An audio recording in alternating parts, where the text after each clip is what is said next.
Thank you so much. Thank you so much, RSA, for having us at the 365 Virtual Summit. My name is Selena Larson. I am the Senior Cyber Threat Analyst at Dragos, which is an industrial control system cybersecurity company, and here with my friend and colleague, Camille. Hi, great. I'm Camille Singleton. I am the Strategic Cyber Threat Lead at IBM Security X-Force. Sweet. And today, the two of us are going to be discussing some research that we have recently conducted and published on ransomware in industrial control system environments.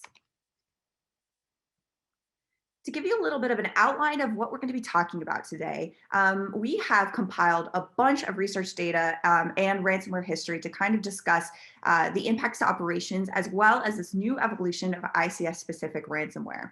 As we all know, ransomware is a massive problem, and it does have a unique impact to industrial organizations and their industrial operations. Some of the new trends that we've seen are this idea of human operated ransomware and the idea of double extortion, so data theft in addition to the encryption function of ransomware. Camille's going to talk about some future predictions. What are we seeing on the horizon for ransomware? And then finally, we're going to go over some defensive recommendations. So what can you as a defender do in your organization to reduce risk and keep yourself more secure? As a bit of an overview, ransomware is a very, very serious and ongoing threat to all businesses.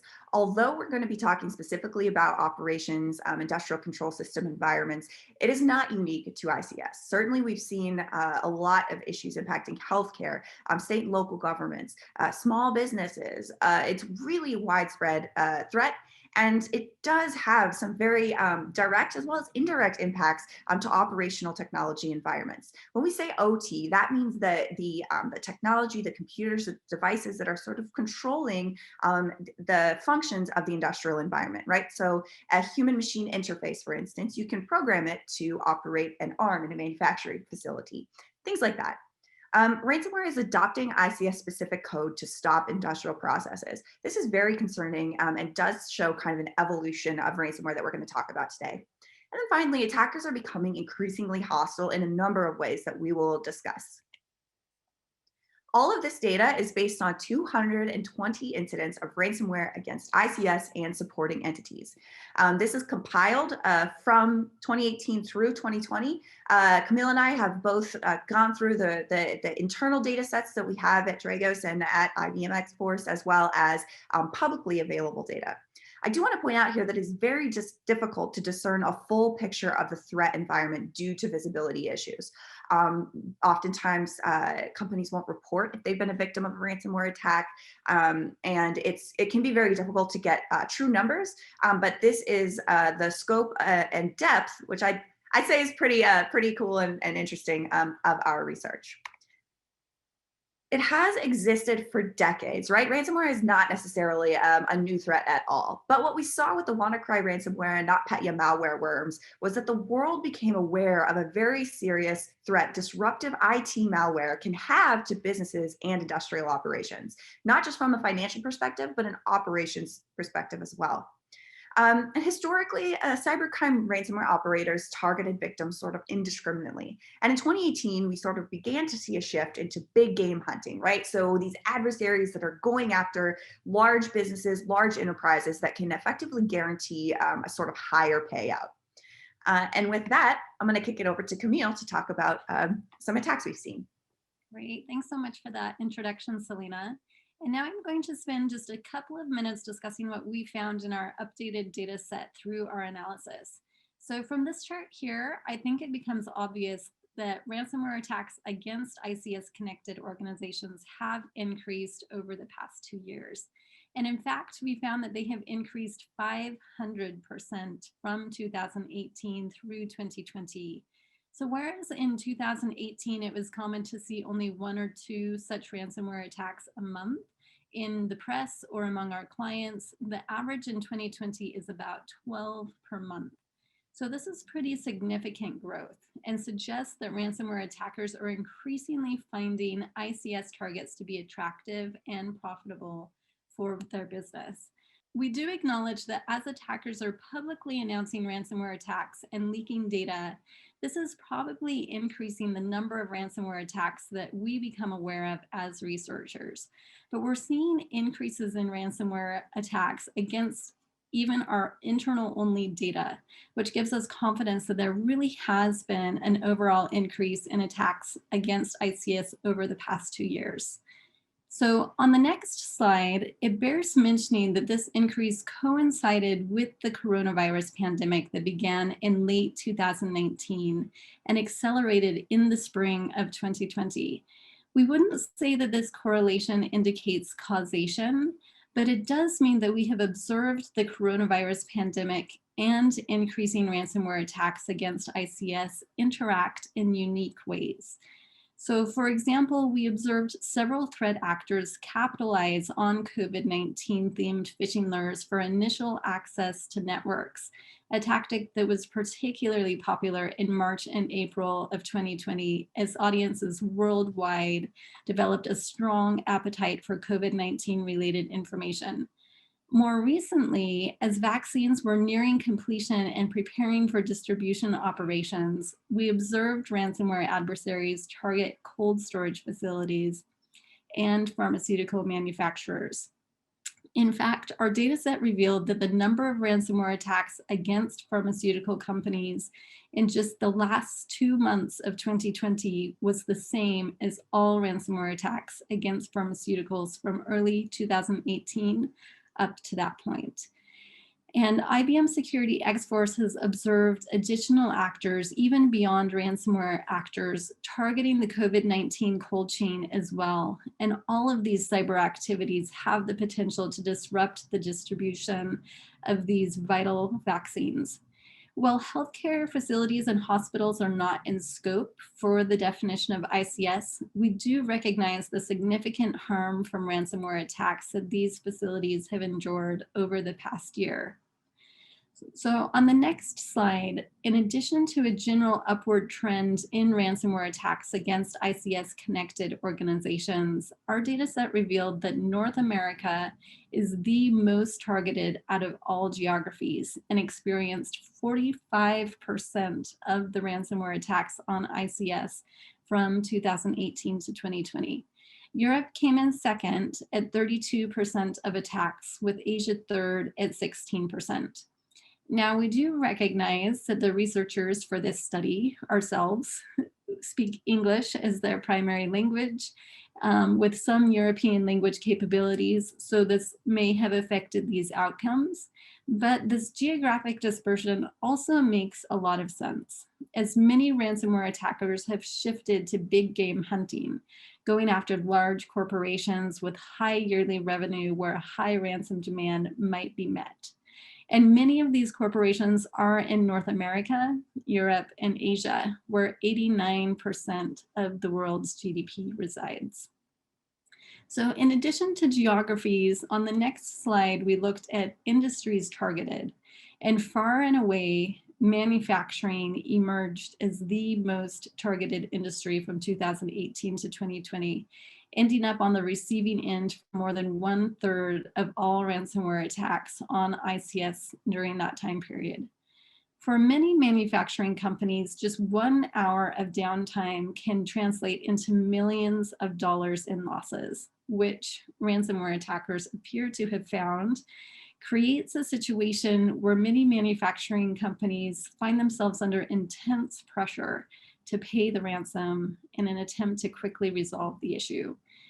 After manufacturing, utility companies came in second at 9% of attacks.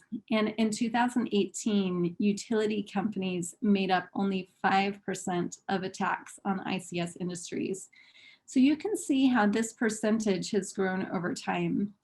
Again, ransomware attackers probably consider utility companies especially profitable targets, and therefore are going after them more frequently. And from here, I'm going to hand it back over to Selena to discuss how these ransomware attacks affect operations at ICS organizations. Great.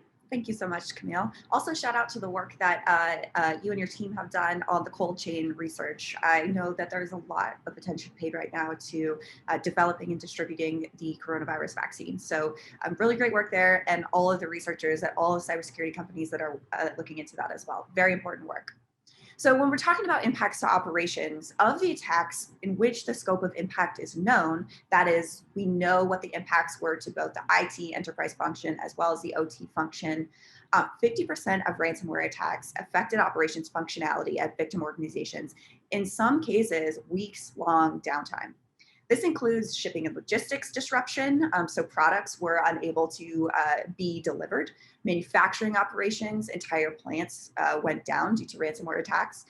Employee layoffs, which is really interesting to me because we often forget about the human impact that ransomware has. It's not just business functions that are disrupted. People lose their jobs. People are unable to get paid.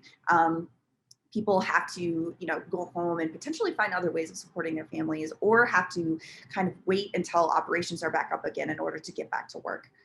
Order processing, another one that is very intricately linked to the entire operations process, as well as disruption to control and communications assets. That is the assets that are responsible for monitoring, communicating, and controlling industrial processes within an environment. So talking about ICS specific ransomware, this is something that we find very, very interesting, certainly here at Dragos, but a lot of ransomware types, well, I shouldn't say a lot, some ransomware types, such as Ekans, for instance, have begun to adopt the ability to disrupt industrial equipment. Historically, what we've seen with ransomware is, is sort of IT focused, Windows focused ransomware, malware that has encryption functionality highly targeted towards the sort of IT functions. But what we're seeing is ransomware that begins to have within its code mechanisms that can force stop processes on certain human machine interfaces, for instance, data historians, licensing servers. The list of targeted devices grows as new strains are found. Ekans certainly isn't the only one, but that's certainly one that Dragos has been spending a lot of research and paying attention to. But we have other strains such as Megacortex and Clop that have also begun to sort of have these ICS specific capabilities to forcibly disrupt equipment within ICS. So one of the things that we wanted to talk about was a case study to kind of see the ransomware OT impacts. This is just one of many, many that were experienced throughout 2020. But on March 4th in 2020, a reuse infection at the manufacturer Evraz impacted North American operations, including email, shipping, product certification, internet availability, and corporate networks. So the attack ultimately resulted in shutdowns of the steel and pipe divisions across their North American production, as well as temporary layoffs for over 1,000 workers for at least 4 days. One of the things that I wanted to kind of point out here is that we got a lot of information, we as researchers got a lot of information from the United Steelworkers of America, their actual union website. It was really interesting to see that them communicate the impacts, the sort of human impacts, the labor impacts of the steel and pipe division shutdowns, as well as the layoffs that were incurred, and kind of just being really open and discussing the human and employee impact that this ransomware had. There was also some really great open source coverage of this as well, which is something that you don't necessarily see all too often with these ransomware cases. And with that, I will hand it back to Camille to discuss this idea of human operated ransomware. Great, thank you so much, Selena. So an additional trend we wanted to discuss is the rise of human-operated ransomware. In 2017, we saw several wormable ransomware strains, such as WannaCry and NotPetya. And these ransomware types are self-propagating and can spread automatically through compromised networks. It also appears that these ransomware strains may have accidentally infected hundreds of organizations in an effect that may not have been intentional. So the good news is that today, the vast majority of the ransomware we see is human operated, where humans are behind the keyboard, intentionally choosing their targets, gaining access, escalating privileges, moving laterally, and deploying ransomware. The bad news is that these human-operated attackers are pretty good at what they do, and their intentional targeting often leads to what for them are successful operations on a wide scale. So on the next slide, we have a chart that provides a breakdown of the ransomware types we have observed against ICS connected networks since 2018. And as you can see, wormable ransomware such as WannaCry is still on the list at 6%. And this is a strain we still see today, especially in sensitive OT environments with legacy infrastructure that is difficult to update to avoid that eternal blue exploit. However, the vast majority of ransomware strains we see are human operated, to include Sodinokibi, Rook, Maze, Doppelpaymer, Netwalker, and others. And some of these, such as Ekans, are specially designed to impact ICS environments. And now I'm going to hand it back over to Selena to discuss how these human-operated ransomware strains tend to gain initial access and spread through a network. Great, thanks, Camille. So most of the initial access vectors are phishing, right? Email spear phishing remains a very, very active and effective method of initial access. We're also seeing remote services compromised, such as remote desktop protocol, as well as exploitation of software vulnerabilities like virtual private network, VPN concentrators, and enterprise network equipment. It seems to me, I feel like throughout 2020, especially maybe summer, fall timeframe, there was like one new critical vulnerability a week in these sort of enterprise network equipment that was very, very quickly exploited. Whether it was, Citrix vulnerabilities, Juniper Networks, Palo Alto, it did seem that ransomware adversaries, as well as a number of other cyber adversaries, were very quick to jump on the exploitation of vulnerabilities once proofs of concept were made known. Tool use often includes Mimikatz for credential reuse, PSExec, abuse of Windows service accounts and management tools. We are seeing a lot of this sort of living off the land, especially when you're talking about that sort of IT enterprise compromise, where adversaries, once they're in the environment, they use built-in functionality of Windows computers to sort of move about and spread through an environment. But what's interesting as well is some ransomware strains, including LockerGoga, Maze, Ekans, and a few others, also encrypt systems via Windows Active Directory compromise. You do see Active Directory installations within OT environments as well, acting as a domain controller. And what might be interesting is that oftentimes they're not necessarily segmented. Sometimes you still have the same DC that is controlling IT and OT functionalities. And so there is a risk there when the Active Directory is compromised and a group policy object, for instance, is used to sort of push out the ransomware. So that is something that is very, very interesting that we've seen there as well. So one of the things that I find very interesting is this sort of new trend of extortion, right? So as companies and organizations are getting increasingly defensive and resilient against ransomware that is having offline backups, ensuring employees are trained to detect phishing, et cetera. Attackers are increasingly stealing data from target company before actually encrypting the affected machines, and then will threaten to publish the data online, either on attacker-run websites or hacking forums, if a ransom demand is not paid. Ransomware actors may collaborate with other criminal entities, either via enlisting hackers via RAS, ransomware as a service operations like Sodinokibi and Netwalker, or collaborating on these sort of extortion cartels, right? So they're leaking this victim data as part of a whole gang of affiliations, like the Maze gang with other operators. This is very concerning for a number of reasons, and there are a number of risks and consequences that are involved with this sort of double extortion data theft technique. One of the biggest ones being that victims are unable to confirm whether data is actually destroyed. Historically, with just kind of traditional encryption ransomware, you pay the ransom, you get the encryption key, you get your stuff back, the transaction is ended. Unfortunately, now with this sort of data theft piece, victims have no idea what's happening with their data once it leaves their environment, and there's no confirmation or ability to know for sure whether data is actually destroyed if a ransom is paid. This data could be contain sensitive information on the target company, or customers that are working with the target company. And this could actually aid in future attack planning for additional adversaries that are interested in collecting OSINT data on this particular a targeted company. There are a lot of different regulatory and legal issues that arise from data breaches. We have, certainly here in the United States, there are a number of countries around the world that have data breach legislation and regulation that says you must tell people when their PII is stolen. And so, there's companies might find themselves more pressured to reveal these types of breaches. Data leaks provide additional incentive for victims to pay a ransom, yet when paid, ransoms validate cybercriminals' business model and encourage additional attack activity from ransomware cartels. Again, right, the wanting to pay the ransom, right? Historically, that is certainly something that companies do. With the data leak, obviously, it seems to be working because ransomware adversaries continue to do so, and it does just sort of encourage this ongoing activity. Once the information is stolen, victims have no control over or visibility into what attackers do with it. That kind of goes back to the first point, right? There's no visibility into whether it's destroyed. Attackers could use it for other nefarious purposes, potentially sell it to other criminal organizations, etc.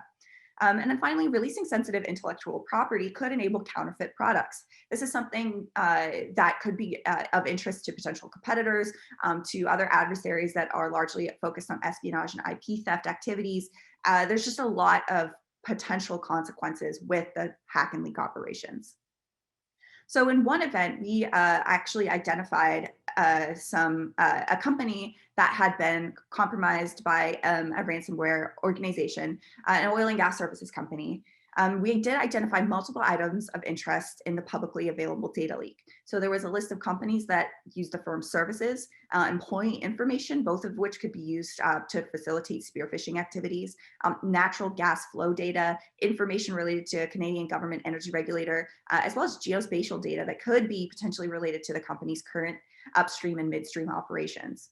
So when something like this happens, really what is the impact? So there are opportunities for third party or supply chain compromise, understanding the targets for phishing activity and potentially using it again as a way to sort of take advantage of the trust built between the company and its customers. Sensitive financial data that could aid in espionage operations, and potentially, not in this case, but potentially we have seen schematics, network diagrams, and other internal documentation that has been published that could be used to facilitate ICS specific compromise and potentially attacks. And with that, I'll hand it back to Camille.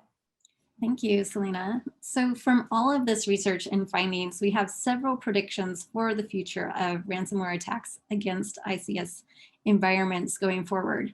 So first, we predict that ransomware will continue to be a major threat to industrial operations. These attacks are highly profitable for cybercriminals, arguably the most profitable cybercriminal activity today. And these profits are likely to continue to attract malicious actors to this space. Second, blended data theft and extortion and ransomware attacks, as Selena was just talking about, are likely to continue, as this technique, which significantly increased in popularity in 2020, has proven to be an effective business model for ransomware attackers. Third, we anticipate that future ransomware strains will build on new efforts, such as ECANs, and be specially tailored to ICS environments, particularly given how lucrative ransomware attacks find some ICS-related industries, such as manufacturing, to be. And last, we judge that data theft and leak of information stolen during ransomware attacks will continue to provide a better understanding of the breadth and impact of ransomware attacks. So this is a helpful, albeit unfortunate, side effect of these attacks. And now we're going to discuss some defensive measures organizations can take against these attacks. And I'll turn it over to Selena to discuss our first slide on this topic. Great, thanks, Camille. So really what you want to do is conduct architecture reviews to identify all of your assets, connections, and communications between IT and OT networks. You want to critically examine and limit the connections between corporate and ICS networks to only known and required traffic. Having visibility into your network, having visibility of what is communicating with what, is it just one-way or two-way communication, what ports are open, what type of traffic is allowed within the environment, as well as sort of conducting privilege assessments as well. Are only the people who are allowed to access certain information or have admin credentials having it, or is it kind of broad and across the organization? Especially for ransomware attacks, having effective preventative, detective, and corrective controls in place is critical for reducing risk. This idea of sort of defense in depth, right? Having incident response plans, having plans and protocols in place to respond to an environment, an attack. You also want to enforce multi-factor authentication wherever possible. Focus critically on connections to integrators, maintenance, vendor personnel, and crown jewels such as safety equipment. We've seen in events where there's, for instance, RDP compromise that's exposed to the internet with no multi-factor authentication implemented. MFA could have potentially been enough to prevent exploitation.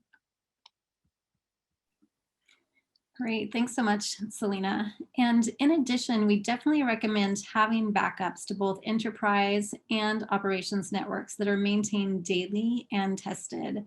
From our experience, more companies are doing this successfully, which is great to see, and which enables them to recover quickly from a ransomware attack without having to pay for a decryption key. This does not necessarily solve the problem of stolen and leaked data, but it does help in getting back up and running quickly, and that is critical. And we have also found that companies that have been able to successfully establish an alternate location for business critical functions are able to recover faster, experience less fallout from a ransomware attack, and position themselves well for recovering and avoiding having to pay the ransom. So on our last slide here, just to conclude some of the main points from our presentation today, our research revealed a 500% increase in ransomware attacks from 2018 to 2020, with 56% of those attacks affecting operations functionality. We found that manufacturing was the hardest hit ICS industry by far, and that North America is bearing the brunt of these ICS ransomware attacks. Attackers are increasingly stealing and then leaking data in addition to encrypting it and holding it for ransom, which is changing victims' calculus on whether or not to pay. And we predict that these ransomware attacks will continue to be a major threat to industrial organizations. And if you'd like to read more, we have linked here on this slide a white paper that Selena and I wrote on this topic. And then on our very last slide, we'd just like to say that we are happy to have a discussion about these topics here on the RSA platform. And we're also sharing here our contact information should you have any follow-up questions. Thank you. Thank you so much.